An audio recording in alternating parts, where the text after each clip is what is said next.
L'épidémie qui a fait 53 morts de plus hier en France. Le niveau d'infection de la population est équivalent à celui de début mars selon les échantillons des eaux usées analysés dans une soixantaine de stations d'épuration. Par ailleurs, le taux de positivité des tests continue d'augmenter peu à peu, 5,9% désormais.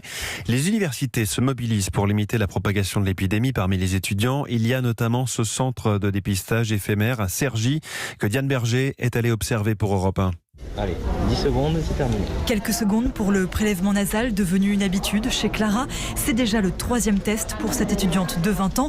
Depuis sa rentrée, elle a côtoyé plusieurs cas positifs au Covid en classe et en soirée. On n'a pas coupé toutes nos relations sociales comme on a pu le faire pendant le confinement. Si on est à une soirée, on ne va pas porter notre masque toute la soirée. Donc c'est vrai que c'est une prise de risque. Et après, si j'apprends que j'ai été dans le même endroit que quelqu'un qui l'a, de moi-même, je me reconfine et machin truc. L'étudiante n'a donc pu finalement assister qu'à un seul cours en 3 semaines. Et devant ce centre de dépistage à 2 pas de l'université, Alexia, elle, se sent obligée de se faire tester à cause des heures passées dans des amphis bondés. Dans ma classe, on est dans un petit endroit sans fenêtre, on met la clim et il y en a qui enlèvent les masques et on est tous les uns à côté des autres. Donc tout le monde ne fait pas spécialement attention à ça. 300 étudiants sont dépistés ici chaque jour depuis une semaine pour éviter de développer des foyers de contamination. Le temps d'attente a été réduit au maximum. Voilà de quoi motiver Anaïs. J'ai reçu un mail de la fac et les réseaux sociaux qui m'ont montré que les délais étaient de 48 heures et que c'était gratuit et c'était pour les étudiants. Et j'ai fait une queue de même pas 20 minutes, donc c'est pratique. Des résultats dans 2 jours, ça lui permettra de savoir vite si elle peut rentrer voir sa famille en toute sécurité. Et quelle stratégie pour le dépistage et comment désengorger les laboratoires? On en parle avec mon invité juste après le journal.